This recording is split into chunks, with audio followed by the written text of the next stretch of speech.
Hello, good morning students. तो आज की इस वीडियो में अपन करने जा रहे हैं हिंदी व्याकरण का क्रिया। देखिए, जो क्रिया है वो वाक्य के अंत में होती है। ये आपको ध्यान में रखना चाहिए इस चीज को कि क्रिया जो है वाक्य के अंत में ही होती है, यानी कि लास्ट में होती है। देखिए, मैं आपको 3 वाक्य यहाँ पे पढ़ा रहा हूँ, ध्यान से सुनिए। राम कविता पढ़ रहा है, यानी कि यहाँ पे क्या हो रहा है, कोई काम हो रहा है, पढ़ने का काम हो रहा है। गिलास मेज पर है, यानी यहाँ पे कोई काम हो रहा है, क्रिया है, लेकिन वो यहाँ पे किसी चीज की अवस्था, उसकी पोजीशन का पता चल रहा है हमारे को। सूर्य उदय हो रहा है, यहाँ भी क्या है, काम हो रहा है, अपने आप हो रहा है, यानी कि कोई भी मतलब वो प्रकृति में कोई भी चीज हो रही है, कोई घटना घटित हो रही है। तो इन तीनों वाक्यों के आधार पर से हमारे को पता चलता है कि जो क्रिया होती है वो तीन अवस्थाओं में होती है। देखिए क्या है क्रिया की परिभाषा, क्रिया की डेफिनेशन देखिए। इन तीनों के आधार पे ही जिन शब्दों से किसी कार्य के करने या होने या किसी वस्तु या व्यक्ति की स्थिति या अवस्था का अथवा किसी घटना के घटित होने का बोध होता है, उन्हें क्रिया कहते हैं। तो ये स्टूडेंट्स आपको क्या करनी पड़ेगी, इनकी परिभाषा आपको याद करनी पड़ेगी। ये तो दोबारा से देखिए, जिन शब्दों से किसी कार्य के करने या होने, अब कार्य का करना और होना, अब यहाँ पे कार्य कर रहा है, यहाँ कार्य हो रहा है। देखिए, किसी वस्तु या व्यक्ति की स्थिति, यहाँ पे क्या है, वस्तु की स्थिति है कि वो मेज पर पड़ी है, या अवस्था का अथवा किसी घटना के घटित होने, यहाँ पे सूर्य का क्या है, उदय होना है, घटना घटित हो रही है का बोध होता है, वहां क्या होती है, क्रिया होती है। तो स्टूडेंट्स ये आपको पता लग गया होगा क्रिया क्या होती है, क्रिया कहाँ पर होती है वाक्य में। तो देखिए, क्रिया के बिना वाक्य नहीं बनता, यानी कि यदि आप कोई वाक्य लिखोगे उसमें क्रिया नहीं लगाओगे तो वो वाक्य अधूरा रह जाएगा। जैसे देखिए, ज्योति ने गीत, ये वाक्य पूरा नहीं होता है क्योंकि यहाँ पे क्रिया मांग रहा है वाक्य। अब देखिए ये है, ज्योति ने गीत गाया, इसका मतलब गाया क्या है, क्रिया है। इस क्रिया की वजह से वाक्य पूरा क्लियर हो गया है, स्पष्ट हो गया है। नेक्स्ट देखिए, धातु किसे कहते हैं। धातु, क्रिया के मूल रूप को धातु कहते हैं। अब देखिए, क्रिया जो बनती है वो धातु से बनती है। अब जैसे देखिए हमारे पास खेल, खेल क्या एक धातु है। अब इस खेल से जो क्रियाएं बनती है, देखो, खेलता, खेलो, खेलेगा, खेलिए, खेलूंगा, यानी कि इसका बेस क्या था, मूल क्या था, इसका खेल था। तो ये धातु कहलाता है। क्रिया का मूल रूप क्या होता है, ये धातु कहलाता है। तो स्टूडेंट्स आप इसको भी याद कीजिएगा कि क्रिया के मूल रूप को धातु कहते हैं। नेक्स्ट देखिए, जो मुख्य क्रिया होती है, क्रियाएं बहुत होती हैं, आगे हम करेंगे, लेकिन सबसे पहले देखिए वाक्य के अंदर मेन वर्ब होती है, यानी कि मुख्य क्रिया। मुख्य क्रिया के कितने भेद होते हैं, कि 2 आधारों पर क्रिया के भेद किए गए हैं, 2 आधार बनाए गए हैं। नंबर 1 होता है कर्म के आधार पर और नंबर 2 होता है संरचना के आधार पर। तो सबसे पहले आज अपन करने जा रहे हैं कर्म के आधार पर। अब देखिए, कर्म के आधार पर भी क्रिया के कितने भेद होते हैं वो आपने छोटी क्लास में याद किए होंगे कि क्रिया के 2 भेद होते हैं। नंबर 1 होता है अकर्मक क्रिया, नंबर 2 होता है सकर्मक क्रिया। देखो, इनसे पता ही लग रहा है, अकर्मक नहीं कर्मक, सकर्मक कर्मक कर्म साथ में। तो देखिए, अब इनके अलग अलग हम डेफिनेशंस देखेंगे, इनके उदाहरण देखेंगे। तो अकर्मक क्रिया जो है किसे कहते हैं, पेपर में आ सकती है, अकर्मक क्रिया किसे कहते हैं।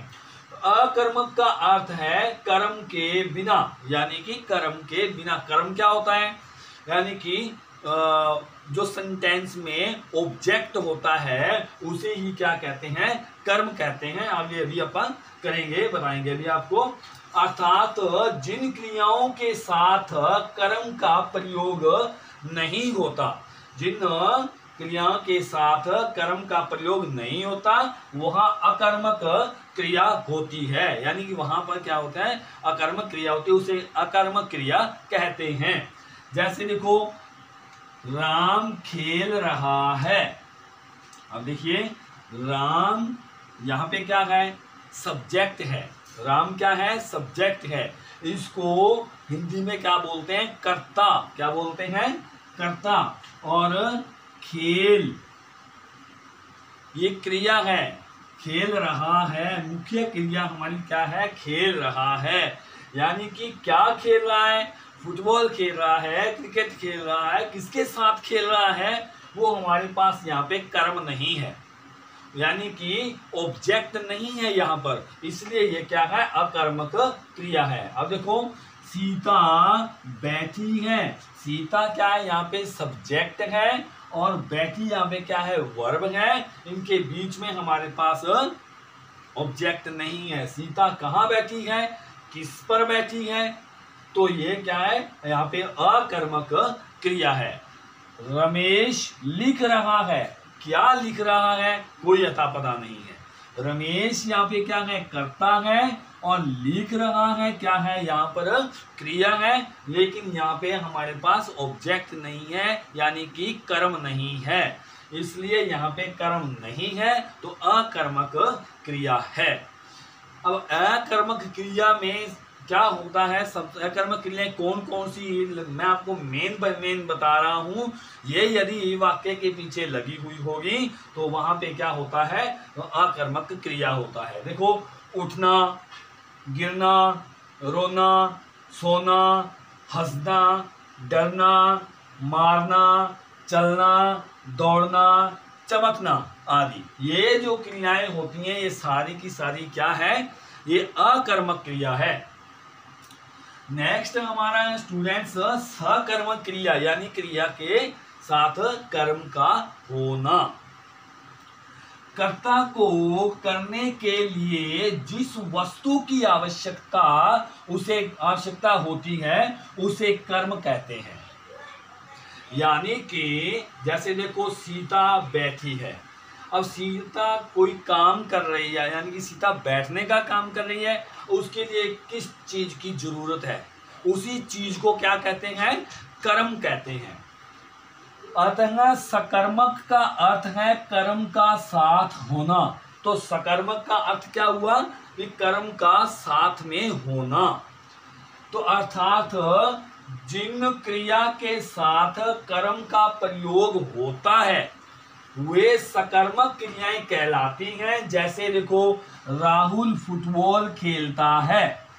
अब देखिए, राहुल खेलता है, पूरा अकेला वाक्य बनाए, राहुल खेलता है तो ये अकर्मक बन जाएगी। राहुल फुटबॉल खेलता है तो यहाँ पे हमारे पास क्या है, ये कर्म है। तो इसलिए इसके अंदर जो क्रिया प्रयोग हुई है वो क्रिया सकर्मक क्रिया है। उसी प्रकार गाय घास खाती है। अब गाय क्या खाती है, घास खाती है, तो इसलिए यहाँ पे क्या है, ये कर्म है घास, इसलिए ये खाती है, क्या बन गया, ये क्रिया है। लेकिन कौन सी क्रिया बन गई, ये सकर्मक क्रिया बन गई है। अब देखो, जो सकर्मक क्रिया है उसके भी क्या है, दो भेद होते हैं। अब दो भेद होते हैं, कौन कौन से होते हैं, नंबर एक होता है एक कर्मक, नंबर दो होता है द्विकर्मक। यानी कि एक कर्मक एक कर्म, यानी कि एक ऑब्जेक्ट, और द्विकर्मक यानी कि टू ऑब्जेक्ट। तो इन दोनों का ही अभी आप कर रहे हैं, इसका भी उदाहरण देखेंगे। एक कर्म क्रिया, जिस क्रिया शब्दों में एक कर्म होता है, जिन क्रिया शब्दों में एक कर्म होता है उसे एक कर्म क्रिया कहते हैं। जैसे यश पुस्तक पढ़ता है। अब देखिए, यश पुस्तक पढ़ता है, ये सकर्मक क्रिया है, लेकिन इसमें एक ही कर्म दिया हुआ है, पुस्तक।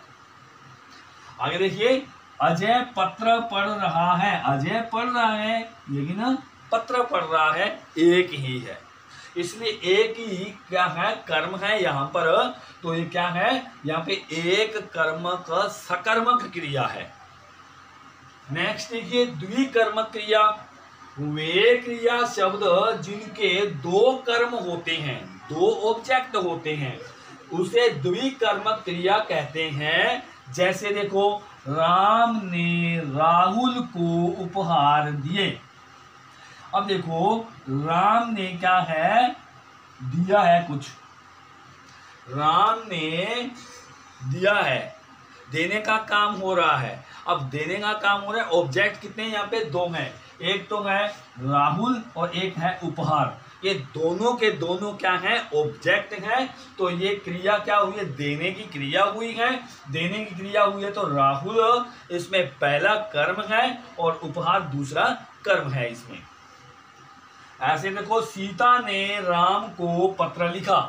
अब सीता ने लिखा, पत्र लिखा, यानी कि मेन कर्म हमारे पास क्या हो गया, पत्र हो गया, और दूसरा कर्म हमारे पास क्या हो गया, राम हो गया। इसलिए इसमें दो ऑब्जेक्ट हैं, तो इसलिए इसको क्या कहेंगे, द्विकर्मक सकर्मक क्रिया। तो इस प्रकार स्टूडेंट्स, ये हमारा मुख्य क्रिया का हमारा ये क्रिया का पाठ हुआ है। इसको अच्छे से आप इसको एक दो बार इस वीडियो को देखिए, तब आपको समझ में आएगा कि क्रिया कहाँ होती है, कौन कौन सी होती है। इसको अच्छे से ध्यान से पढ़िए, आपके पास बुक भी होगी, उसके अंदर से भी इसको मिला के देखिए। धन्यवाद।